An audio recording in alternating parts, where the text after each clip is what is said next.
Hello mga sir, sobrang init nga pala ngayong araw mga sir, pero kumuha yung masuki namin ng madami. At kasama ko muna nga si Carl mga sir kasi kailangan niya ng pera. At nag-deliver nga pala ako sa suki ko mga sir habang tumatakbo nga. Medyo malayo lang taga sa ruta namin kaya tumakbo na ako mga sir.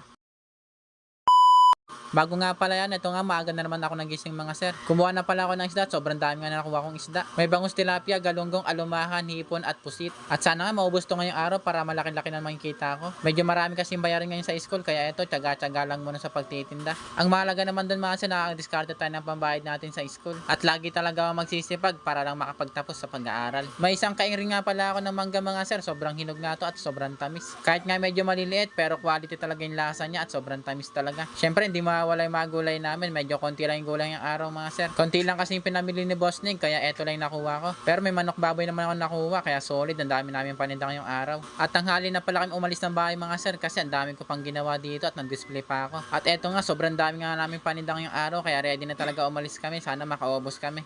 Hello mga sir, so si CJ muna nga kasama ko ngayong araw. Go!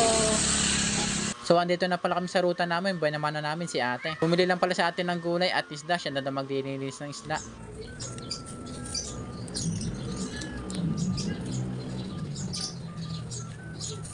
Baya, bakit hindi pa kadaling ngayon? Ba kayo umano?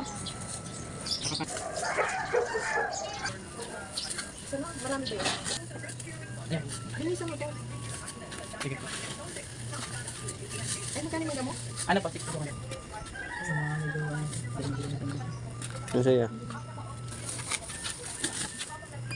Marami na rin pala bumili sa amin dito mga sir, kaya ito linis muna ako ng tilapia. Bumili nga pala sa amin dito ng 3 pirasong tilapia at si nanay mga sir, suki namin. Pang iyaw nga daw ni nanay 2 piraso mga sir, tapos 1 piraso naman pamprito. At grabe nga mga sir, sobrang laki ng mga tilapia namin ngayong araw mga sir. At nag-chat nga pala sa akin yung dati kong teacher mga sir, yung elementary pa lang ako. Kukuha nga po daw si ma'am ng 1 kilong hipon tapos 1 kilong mangga. At medyo malayo nga sa amin si ma'am kaya tatakbo ko na lang tong ordering niya sa kanila. 480 nga pala yung hipon na bigay ko kay ma'am mga sir, tapos yung mangga naman 120 pesos per kilo.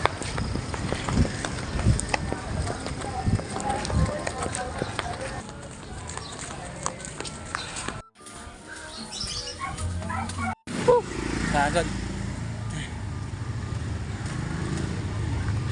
At ayun nga mga sir, sobrang pagod talaga ni Sir Bon kasi tinakbo niya talaga. Pero okay lang yung mga sir, naka 600 naman pala si ma'am. At na-miss ko rin pala yung mga tinuturo sa amin lagi ni ma'am ng mga sir, nasa elementary pa lang ako. Kaya para sa akin mga sir, the best teacher pa rin si ma'am sa akin. At dito nga pala mga sir, kumuha sa akin si tatay mga sir, 3 pirasong tilapia. Kumuha nga rin pala si tatay ng 1 buong manok tapos mga gulay. Yung anak na nga lang niyang kumuha kasi hindi makalakad si tatay. May pa-order nga rin pala kami araw mga sir, yung suki namin na tuwing Webes namin kumukuha. Grabe nga pala mga sir, naka 2,000 nga pala nakuha dito si ate. Pang isang linggo kasi ni ate mga sir, kaya ang dami niyang kinuha sa amin.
Grabe guys, init na.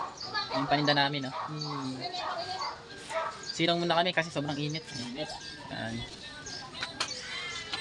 Pauwi na rin pala kami mga sir kasi sobrang init na. At may humabol nga pala sa amin mga sir, bumili sa amin 3 pirasong balsa. Pinayuwa nga lang sa akin ni ate mga sir ng 2 piraso. At pagkatapos naman dito mga sir, nagpasundo na ako kay Frank mga sir para mauna na tong mga isda namin. Mag-alas 12 na kasi mga sir, baka magsarado na yung kinukuhanan ko ng mga isda. Kaya ito nga mga sir, papauna ko na kay Frank at kay Justin. Alas 12 kasi nagsasara yung kinukuhanan namin ng isda mga sir, kaya pinapauna ko na talaga. So paano ba yung mga sir? Hanggang dito na lang muna tayo mga sir. Hanggang sa muli, paalam!